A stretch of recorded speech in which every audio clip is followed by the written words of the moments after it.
आणि हे राधेश्याम टँडर कोण आहे, त्यांना ही मंडळी किडनॅप करणार आहे, ते त्याच्यामुळे त्यांना अलर्ट मिळाला. त्यांनी ताबडतोब बुलढाणा पोलिसांना कळवलं. बुलढाणा पोलीस अलर्ट झाले आणि ताबडतोब गाडीला बंदोबस्त केला. तुमच्या बोलण्यातला प्रत्येक शब्द हा कुठेतरी नोंद केला जातोय. फोनवर बोलताना सुद्धा लक्षात ठेवायचा, फोनवर बोलताना किती जपून बोललं पाहिजे आणि आलेल्या फोनवर सुद्धा आपण किती जपून बोललं पाहिजे. आर्टिफिशियल इंटेलिजन्स किती पुढे गेलेला आहे,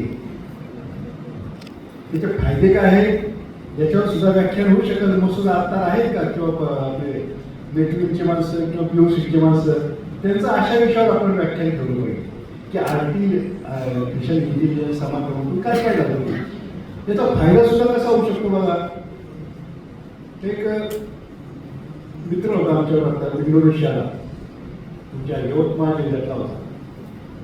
ती संस्थेची मला नाव होतं, प्रतीक काजळे नावाचा. तो खूप टेक्नॉलॉजीमध्ये ॲडव्हान्स आहे. पण दादा तुम्ही काही सांगा मला, त्याचं मी तुम्हाला लगेच ताबडतोब त्याचं उत्तर द्यायच्या माध्यमातून देतो. मी त्याला सर म्हटलं, मी कोण आहे हे तुझं AI सांगाल का? आणि सांगणार म्हटले, जगातल्या कोणत्याही माणसाची माहिती विचारा, ती AI कडे उत्तर द्या.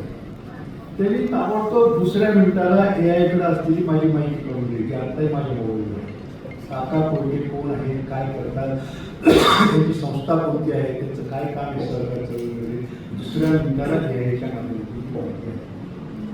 त्याला म्हटलं, आमच्या पतसंस्थाचा वगैरे काही प्रश्न विचारतो, विचारा. मी म्हटलं, तुझ्या AI ला विचार की आम्ही स्थैर्यनिधीची जी काही संकल्पना राबवतो आहे आणि महाराष्ट्र सरकार आमच्याकडून अंशदान मागतं आहे, या योजनेबद्दल AI कडे काही माहिती आहे का, आणि ती योजना योग्य आहे का अयोग्य आहे. आश्चर्य वाटलं मला. दुसऱ्या मिनिटाला माझ्याकडे आत्ताही मोबाईलमध्ये आहे, स्थैर्यनिधी काय आहे, लिक्विडिटी बेस्ड प्रोटेक्शन फंड काय आहे, महाराष्ट्र सरकार अंशदान का मागतं आहे, ते योग्य आहे का अयोग्य आहे याची माहिती त्या AI ने दिली. कुठून कामकाज चालतं AI माहिती. पण अशा सगळ्या माहित्या इतकी टेक्नॉलॉजी आपल्याकडे येणार आहे. तुमच्याकडे एखादा करदार आला, त्या करदाराचं नाव तुम्ही AI वर टाकलं, तो करदार योग्य आहे का अयोग्य आहे याची सुद्धा माहिती पुढच्या कालावधीमध्ये हे AI देणार आहे. तुमचं बॅलन्स शीट तुम्ही AI कडे पाठवलं, त्या बॅलन्स शीट मध्ये तुम्ही काय फ्रॉड केलेले आहे, कोणत्या गोष्टी सुद्धा केलेल्या आहेत, NP असताना सुद्धा तुम्ही नफा दाखवलेला आहे का, ते सुद्धा AI च्या माध्यमातून. ही माहिती जर आपल्या ग्राहकांपर्यंत गेली तर आपण आपला व्यवसाय कसा करायचा याच्यावर खूप काळजीपूर्वक आता करावं लागणार आहे. किंवा अनेक वेळा माहिती आणि कायद्याच्या अधिकारांमधून आपले बायलॉज मागितले जातात, आपल्या संस्थेची ऑडिट रिपोर्ट मागितले जातात, बॅलन्स शीट मागवलं जातं. आपण ते अनेक वेळा द्यायचं टाळतो आणि ते योग्य आहे, तर ते मागणारे माणसंच फ्रॉड असतात. परंतु या सगळ्या हे तुम्हाला आता सगळ्यांना मेलवर पाठवावं लागणार आहे. भोगारी साहेबांना तोही मुद्दा सांगायचा. बघा, सहकार खात्याचा आपला सगळा पत्रव्यवहार आता मेलवर होणार आहे. आपलं बॅलन्स शीट मेलवर त्यांना पाठवावं लागणार आहे. जगातल्या मेलवर गेलेली प्रत्येक माहिती ते AI कडे संकलित केलेली आहे. ती कोणत्याही मिनिटाला जगातल्या कोणत्याही माणसाला मिळू शकेल. आता याच्यातलं माहिती मला सुद्धा थोडीशी अपुरी, त्या ऐकून मला सुद्धा धक्का बसला काही वाटते. याच्यामध्ये आपण काय केलं पाहिजे, ही माहिती त्यांना मिळणं योग्य आहे का अयोग्य आहे याचं सुद्धा आपण रिसर्च केला पाहिजे. आणि या प्रशिक्षण केंद्राला आपण जाणीवपूर्वक जे काही नाव दिलेलं आहे मित्रांनो, महाराष्ट्र राज्य सहकारी पतसंस्था फेडरेशनचं प्रशिक्षण केंद्र आणि संशोधन मंदिर.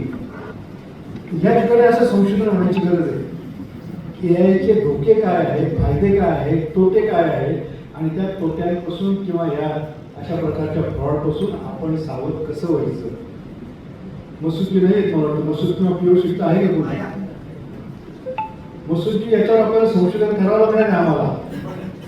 आणि या संशोधनामध्ये नेटविन आतापर्यंत जशी मदत करीत आलेली आहे, नेटविन असो, POC असो, या सगळ्या सॉफ्टवेअर कंपन्यांसोबत आपल्याला एखादी मीटिंग या संशोधन मंदिरामध्ये आपल्याला करावं लागणार.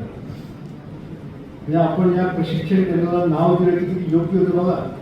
नुसतं प्रशिक्षण आपण देत नाही, या ठिकाणी वेगवेगळ्या प्रॉडक्टचं संशोधन सुद्धा आपण करतो, रिसर्च सुद्धा आपण करतो आणि तो पुढच्या काळामध्ये आपल्याला जास्तीत जास्त पद्धतीने वितरण करावं लागणार. मी जे सांगतो या गोष्टी चुकीच्या असेल तर सांगा. अगदी तुम्ही AI जर विचारलं ज्ञानराजांमध्ये घोटाळा का झाला, कसा झाला, हे सुद्धा AIच्या माध्यमातून बाहेर पडू शकेल. याचा उपयोग आपल्याला मित्रांनो करून घेता आला आणि त्या दृष्टीनं आपण सर्वांनी अधिक सावधतेची पावलं टाकली पाहिजे. पुढचा काळ धोक्याचा आहे असं सांगून मी तुम्हाला घाबरवणार नाही, परंतु सावध निश्चितपणे करणार आहे. आपण कोणत्या कोणत्या गोष्टीमध्ये सावध राहायला पाहिजे. आणखी एक लक्षात घ्या, बँकिंग इंडस्ट्रीमध्ये सध्या जो चिंतेचा विषय आहे, तुमच्याकडे काय मला माहित नाही, बँकिंग इंडस्ट्रीमध्ये चिंतेचा विषय आहे बँकांच्या ठेवी कमी होत आहे. तो एक देश पातळीवरचा प्रश्न आहे. तुम्ही मागच्या महिन्यातले सगळे वर्तमानपत्र बघितले, तुम्ही वर्तमानपत्र रोज वाचता, तर त्याच्या अर्थविषयक काही बातम्या तुम्ही वाचता का नाही मला माहिती नाही. आपलं सगळ्यांचं लक्ष त्या अर्थविषयक बँकिंगविषयक बातम्यांकडे गेलं पाहिजे. गेल्या आठवड्याच्या ज्या काही वर्तमानपत्रात आलेल्या बँकांकडे तुमचं सगळ्यांचं लक्ष वेधावं असं मला वाटतं. त्यामध्ये या बातम्या सगळ्या आपल्या लंगोटी पेपरमध्ये नेवर का, त्या लंगोटी paper, Loksatta, Maharashtra times of India अशा मोठ्या वृत्तपत्रातल्या बँका आहेत. एका वृत्तपत्रामध्ये बातमी आहे बघा, लोकसत्ता या 21 ऑगस्ट 2024 बातमीमध्ये म्हटलेलं आहे, बँकांकडून वाढती उसरवारी, जुलै अखेर एकूण कर्जभार 9 लाख कोटींच्या पुढे. म्हणजे बँकेचे रिझर्व्ह बँकेकडून उसरवारी करतात, त्यांना पैसे कमी पडले, जे रिझर्व्ह बँकेकडून पैसे उचलतात तो आकडा 9 लाख कोटींवर गेलेला आहे. 26 जुलै 2024 अखेर 9,32,000 कोटी रुपयांचे कर्ज बँकांनी रिझर्व्ह बँकेकडून घेतलेले आहे. हा विषय तुम्हाला थोडासा डोक्यावर जाणारा वाटेल, परंतु या विषयाकडे सुद्धा आपण आपलं लक्ष ठेवलं पाहिजे. आणि गेल्या वर्षी 26 जुलै 2024 ला किती आकडा, 9,32,000 कोटी, आणि 26 जुलै 2023 ला किती होता, 7,84,000 कोटी. त्याच्या आधीच्या वर्षात होता 5,30,000 कोटी. म्हणजे दरवर्षी रिझर्व्ह बँकेकडून कर्ज घेण्याचा बँकांची ही आकडेवारी मित्रांनो सारखी वाढत आहे.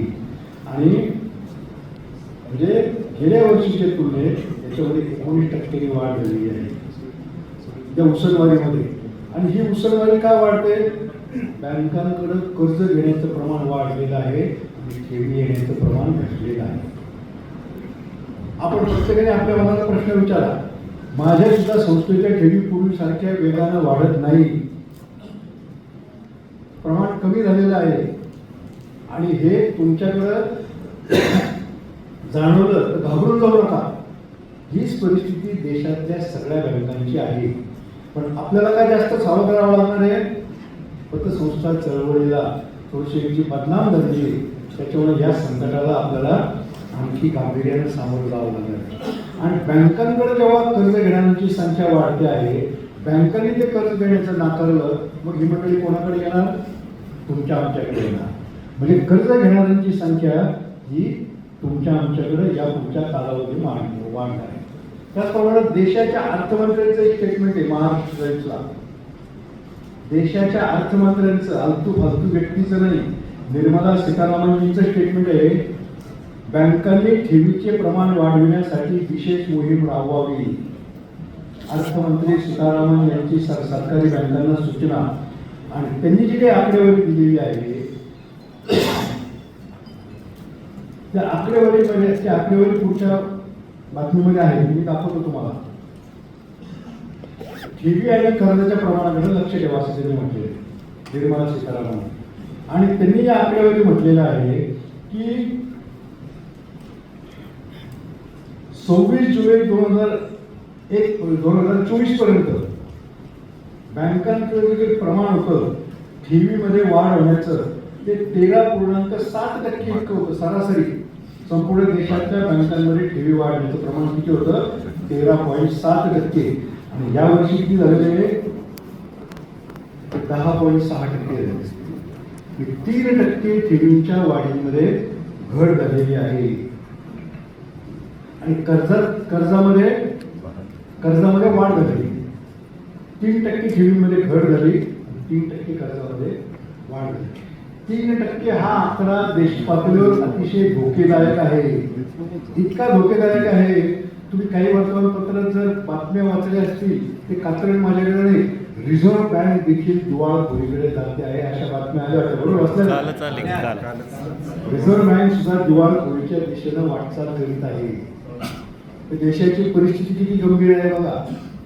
या विषयावर सुद्धा लोकसत्तानं 21 ऑगस्टला अग्रलेख दिला होता. लोकसत्ता महाराष्ट्र टाइम्स मधल्या वर्तमानपत्रात जेव्हा अग्रलेख होतो त्यावेळेस त्याची आपल्याला गांभीर्याने दखल मित्रांनो घेतलीच पाहिजे.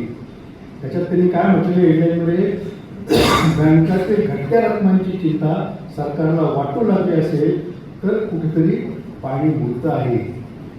पाणी मुरतं आहे हे सगळ्यांना लक्षात घ्यावं लागेल. त्याच्यात त्यांनी सुद्धा म्हटलेलं आहे की आपल्याकडे बँकात ठेवी ठेवण्याचे प्रमाण सातत्यानं घसरू लागलेले आहे आणि बँकामध्ये ठेवी ठेवणाऱ्या ठेवीदारांपैकी 57% ठेवीदारांचा वयोगट हा 55 वयाच्या पुढचा आहे. आपल्याकडे सुद्धा तुम्ही एक ग्रुप काढून बघा की आपल्या संस्थेमध्ये ठेवी ठेवणाऱ्यांचा जो वयोगट आहे, माझ्या संस्थेमध्ये 30 वयोगटातल्या 8 ठेवीदारांचं जे प्रमाण आहे ते केवळ 12% आहे. त्या 12%मध्ये सुद्धा 9% जे ठेवीदार आहेत 30च्या आतले ते त्यांच्या आईवडिलांनी आजोबांनी त्यांच्या नावावर ठेवी ठेवलेले आहे. ते स्वतःहून आपल्याकडे आलेले नाही. 40च्या वयोगटातल्या ठेवीदारांच्या ठेवी या 70% आहे आणि 50 ते 60 वयोगटातल्या पुढच्या लोकांच्या ठेवी या 62% आहे. तेव्हा आपला खरा आधार कोण आहे, आपला ग्राहक वर्ग कोण आहे? देशाचे ज्येष्ठ नागरिक हाच आपला ग्राहक वर्ग आहे. पेन्शनर हा आपला ग्राहक वर्ग आहे. आणि याच्यामध्ये तुम्ही जे खूप गांभीर्याने म्हटलेले याच्यामध्ये मी व्हॉट्सअपवर पाठवतो. मी फक्त तुमचं लक्ष देतो या बँकांकडे, या बातम्यांकडे. अशा अनेक बातम्या वर्तमानपत्रामध्ये आलेल्या आहेत. आणि हे ठेवीचं प्रमाण का घटतं याचा आपण विचार केला का? बँकांची विश्वासार्हता कमी होते की काय, हा तर एक विचार आहे. परंतु त्याबरोबर हा निधी दुसरी कुठं वळतो आहे का? निश्चितपणे वळतो आहे. गेल्या वर्षभरामध्ये म्युच्युअल फंडामध्ये तब्बल 65,000 कोटी रुपयांची गुंतवणूक झालेली आहे. 65,000 कोटी रुपयांची. म्युच्युअल फंडामधला SIP नावाचा जो प्रकार आहे त्याच्यामध्ये ही मोठ्या प्रमाणामध्ये वाढ झाली. बाहेरही मला आता म्युच्युअल फंडाचा एक स्टॉल दिसला. असे स्टॉल लावायला आपण परवानगी द्यायची का याचा विचार करावा लागणार आहे. त्यांच्याशी बोललो मी, काय नाव आहे त्यांचं ते, बिहारी. म्युच्युअल फंडाचा स्टॉल आमच्याकडे लावायला परवानगी द्यायची का याचा आम्हाला विचार करावा लागणार आहे. माझ्याकडे अनेक ऑफर येतात. तुमच्याकडे एक टेबल आम्ही आमच्या कंपनीचा ठेवतो, ते म्युच्युअल फंडाची इन्व्हेस्टमेंट घेतली त्याच्यातून आम्ही त्यांना कमिशन देतो. म्युच्युअल फंड हे आपलं सध्याचं सगळ्यात मोठं कॉम्पिटिटर आहे. म्युच्युअल फंडाकडे हा जो ओघ वळतो आहे तो कसा कमी करायचा आणि तो आपल्याकडे कसा वळवायचा हे मित्रांनो आपल्याला या पुढच्या कालावधीमध्ये बघावं लागणार आहे. तुमच्या प्रत्येकाच्या गावामध्ये हा प्रकार तुम्ही अनुभवत असाल तर तुम्ही त्याचा अभ्यास करा की म्युच्युअल फंडाकडे लोक का वळत आहेत, शेअर मार्केटकडे लोक का वळत आहेत. शेअर मार्केटमध्ये जे सध्या घोटाळे होत आहेत ते पण लोकांच्या निदर्शनाला आणून दिले पाहिजे. आमच्या अहमदनगर अहिल्यानगर जिल्ह्यामध्ये शेवगाव तालुक्यामध्ये 7 ते 8 हजार कोटी शेअर मार्केटमध्ये आम्ही तुम्हाला 2 वर्षात रक्कम दुप्पट करून देतो असं आम्हीच दाखवून अनेकांनी शेअर मार्केटचे अक्षरशः दुकानं उघडलेले होते. मी 1 वर्षापूर्वी शेवगावच्या एका संस्थेच्या उद्घाटनाला गेलो होतो. नाव मला आठवत नाही, काकडेचे चेअरमन आहेत त्या भागातलं कोणी. त्याचा मी व्हिडिओ त्यांना सांगितलं होतं, मी जे भाषण करतो हे रेकॉर्ड करून ठेवा. माझाही मोबाईल एक जणाकडे घेऊन माझं भाषण मी रेकॉर्ड करून ठेवायला सांगितलं होतं. माझ्या भाषणाचा तो मुद्दा मी त्या ठिकाणी जाहीरपणे विधान केलं होतं. तर शेवगावचं सगळं मला ऐकून होतं. शेवगावचं मार्केट कशामुळे शेअर मार्केट वाढत आहे, शेवगावमध्ये अक्षरशः आपल्याकडे जशा पाण्याच्या टपऱ्या लागतात ना, तशा शेवगावमध्ये टपऱ्या या इन्व्हेक्टर ग्रुपच्या लागलेल्या होत्या. तुम्ही आमच्याकडे इन्व्हेस्टमेंट करा, की आम्ही शेअर मार्केटमध्ये गुंतवतो, तुम्हाला 2 वर्षात डबल देतो, 1 वर्षात तिरपट देतो, 3 वर्षात तिनपट देतो. अशा प्रकारचे फ्लेक्स, अशा प्रकारच्या जाहिराती शेवगाव शहरात लागलेल्या जेव्हा मी बघितल्या त्यावेळेस मी जाहीर भाषणामध्ये बोललो, शेअर मार्केटमध्ये गुंतवणूक करणारी ही जी मंडळी आहे ती जास्त नाही, पुढच्या 1 ते 1.5 वर्षामध्ये हे फसणार आहे. पुढच्या 1 ते 1.5 वर्षामध्ये त्यांनी जेवढी काही इन्व्हेस्टमेंट केली ती त्यांना अजिबात परत मिळणार नाही. वर्ष झालं नाही, 6 महिन्याच्या आतच शेवगावमध्ये तो आगो. तेव्हा अशा गोष्टी सुद्धा आपण जाहीर सभामधून लोकांच्या, जनतेच्या, ठेवीदारांच्या निदर्शनास मित्रांनो आणून दिल्याच पाहिजे. आपण हे देत असताना आपल्याकडची गुंतवणूक कशी सुरक्षित आहे हे पण आपल्याला लक्षात आणून दिलं पाहिजे. आणि हे सगळं करीत असताना आपणही काही बंधनं घालून घेतली पाहिजे. ENP जोडून आता किती तांबेगाची मल्टिकेटला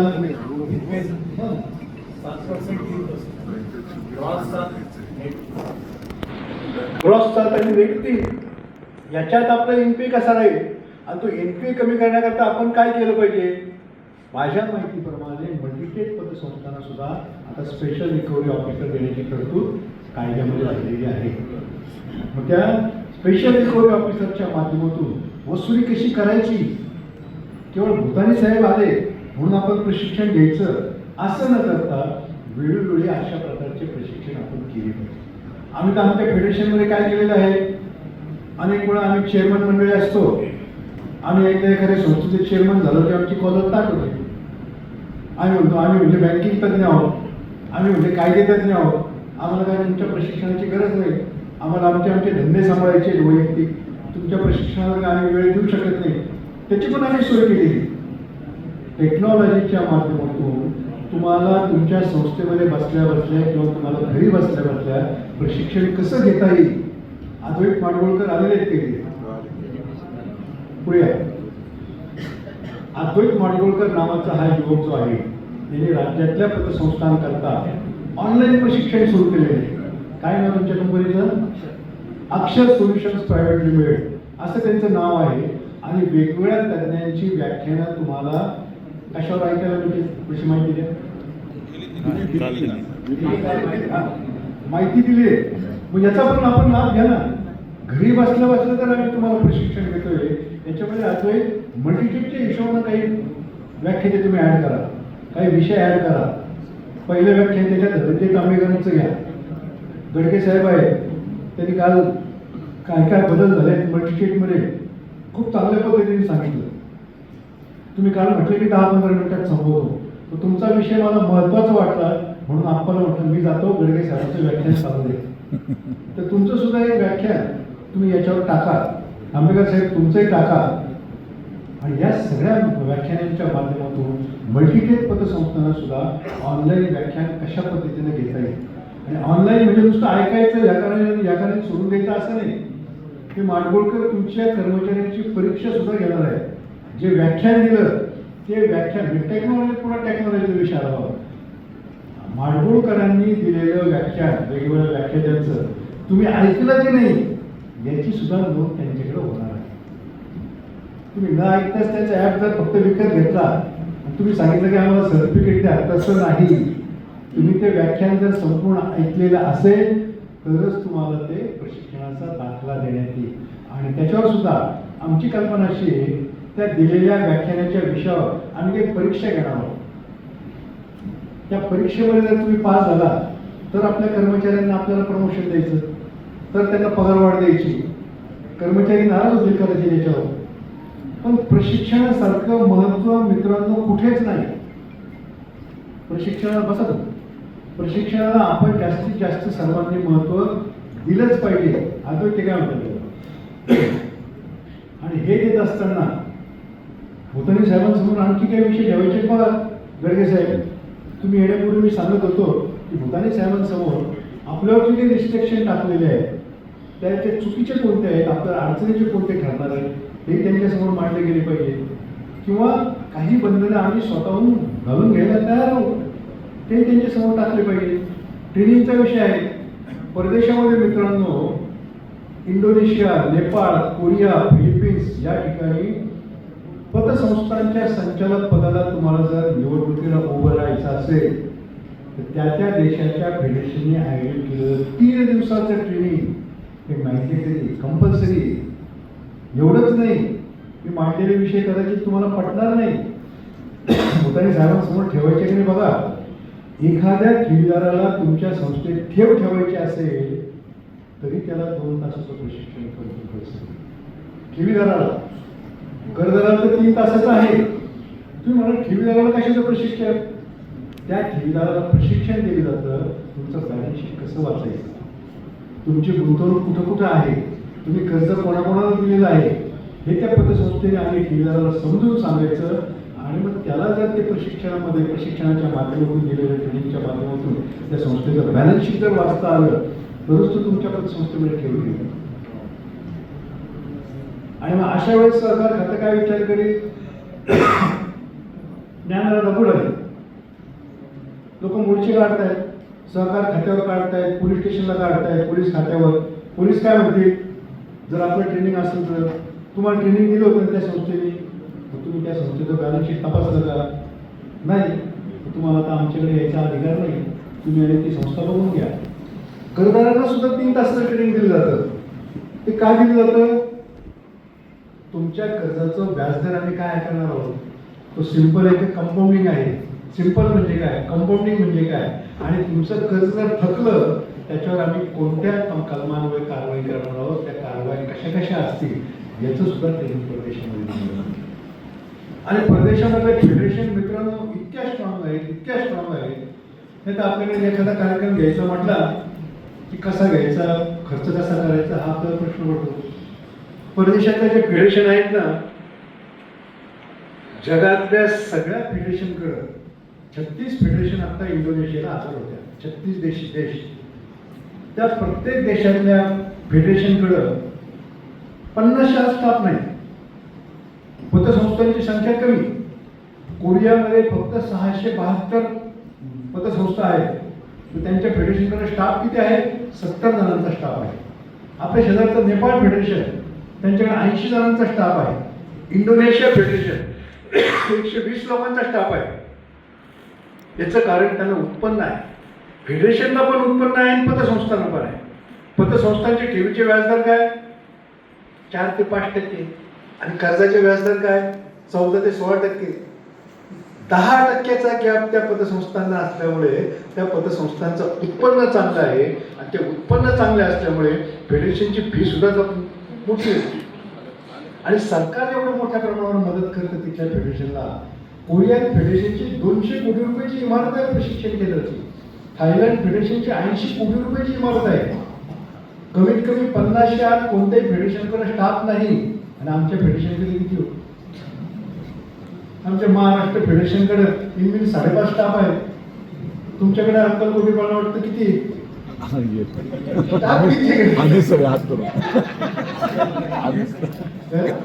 संचालक अर्ध पगारी सगळे बिल पगारी संचालक स्टाफ.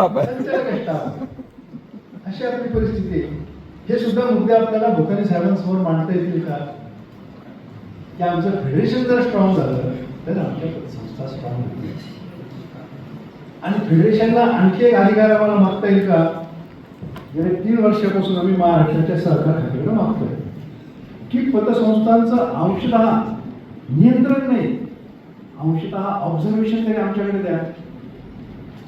प्रत्येक फेडरेशनला प्रत्येक पतसंस्थेमध्ये जाऊन त्या पतसंस्थेचं बॅलन्स शीट तपासता आलं पाहिजे.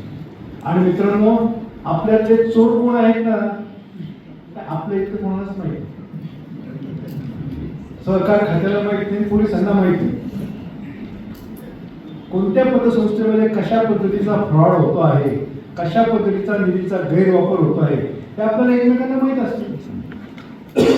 त्याचं रिपोर्टिंग आपल्याला केंद्र सरकारकडे सहकार खात्याकडे करता येईल का? तसं अंशतः नियंत्रण किंवा अंशतः निरीक्षण, नियंत्रण म्हणण्यापेक्षा निरीक्षण जर आपल्याकडे दिलं पण आपण जे निरीक्षण केंद्राकडे नोंदवू त्याची गेली ताबडतोब दखल घेतली पाहिजे. मध्यंतरी आम्ही राज्य फेडरेशनतर्फे एक मोहीम उघडली होती. राज्याची जी पतसंस्था 10% जास्त व्याजदर घेणार असेल त्यांची नावं आम्ही तातडीनं सरकार खात्याला कळवायची. आणि सुदैवाने मल्टीटेक फेडरेशन सुद्धा अशा प्रकारचे चुकीचं काम करणाऱ्या संस्थांची नावं केंद्रीय सरकारकडे मला वाटतं कळवलेली आहेत. रस्त्याने जाताना मला कुठे बोर्ड दिसला तर भाग्यलक्ष्मी पतसंस्था आता नुकतेच ठिकठिकाणी बोर्ड दिसायचे. मी वाबळे साहेबांना पाठवायचो, वाबळे साहेब सहकार खात्याला पाठवायचे, पण ऍक्शन कुठली नाही. अनेक निधी कंपन्या निघत आहेत. अनेक निधी कंपन्यांच्या उद्घाटनाला मला बोलवलं, मी कधीही गेलो नाही. निधी कंपनी काय आहे, त्याचं भविष्य काय आहे हे सगळं माहीत होतं आपल्याला. कशाला जायचं? आणखी एक विचार करा. परदेशामध्ये मी जे बघितलं तो विचार आपल्याला कदाचित थोडासा कठोर वाटेल. काय होतं, कोणी उत्तर पतसंस्था काढत, सगळ्या जणांना मी नावं ठेवत नाही. विशेषतः आपल्यामध्ये एक प्रकार होतोय, आपल्याकडचे जे कर्मचारी आहेत ते नवीन पतसंस्था काढतात. बरोबर आहे मुद्दा? कर्मचाऱ्यांनी 4-5 वर्ष काम केलं तर भाग्यलक्ष्मीचं काय झालं? कडू ओकड 7-8 वर्ष काम केलं तर त्याला वाटलं आपण कडू ओका होईल, आपणच पतसंस्था टाकली त्यांनी पतसंस्था. मग परदेशामध्ये नियम असा आहे, कोणालाही पतसंस्था काढायची असेल ती परवानगी दिली जाते. पण आपलं वाहन चालवताना, व्हेकल चालवताना आता आहे की नाही माहित नाही मला, कच्चं लायसन आणि पक्क लायसन असा एक प्रकार असायचा. आता आहे का? आहे. मग सुरुवातीची 3 वर्ष त्या पतसंस्थेला कच्चं लायसन दिलं जातं आणि 3 वर्ष जर त्या संस्थेने चांगलं कामकाज केलं असं वाटलं सहकारी खात्याला तर त्याला पक्क लायसन. कच्चं लायसन असेपर्यंत त्यांनी ठेवी घ्यायच्या, एका ठेवीदाराची जेव्हा ₹1,00,000 घ्यायची का 50,000 घ्यायची याचा विचार करता येतो, किंवा त्याला कर्ज किती द्यायचं याची काही बंधनं त्यांच्यावर घालता येतील का, असे काही मुद्दे पाटील जर आपल्याला काढता आले. उतरी साहेब येण्यापूर्वी त्याचा विचार करून तुम्ही काढले की नाही मला माहीत नाही, गडगे साहेब, असे मुद्दे काढण्यासाठी जर आपण येण्यापूर्वी एखादी मिटिंग केली आणि असे मुद्द्यांचं प्रेझेंटेशन जर आपण त्यांच्यासमोर ठेवलं तर नक्की मला तो विचार करतो. आणि आपण त्यांना पुन्हा पुन्हा आवाहन करा, तुम्ही साईबाबाच्या शिर्डीमध्ये आलेला आहात, शिर्डीच्या साईबाबामध्ये तुम्ही आम्हाला नक्की आशीर्वाद द्या. आमची पतसंस्था चळवळीला शिस्त लावण्याचं आम्ही ठरवलं आहे फेडरेशनच्या माध्यमातून. आम्हाला कोणतं पुढारपण करायचं नाही. सुदैवानं वाबळे साहेबही कोणत्या राजकीय पक्षात आता राहिलेले नाही, अंतरकोटी पाटील आहेत की नाही मला माहीत नाही. आम्हाला कोणतं राजकारण करायचं नाही, केवळ पतसंस्था चळवळ आणि पतसंस्था चळवळ हीच आम्हाला जगवायची आहे, टिकवायची आहे, वाढवायची आहे. आणि त्याच्या माध्यमातून आम्ही सामाजिक काम सुद्धा चांगल्या प्रकारचे करणार आहोत. परदेशामध्ये आणखी एक प्रकार केला जातो मित्रांनो, पतसंस्थांनी नफा कमवला पाहिजे का? निश्चितपणे कमवला पाहिजे. परंतु हा नफा अनेकदा आम्ही बघतो, काही पतसंस्था अमुक मंदिराला 20 लाखाची देणगी, प्रमुख अनाथ आश्रमाला 50 लाखाची देणगी. पतसंस्थेचा नफा झालाच पाहिजे, परंतु तो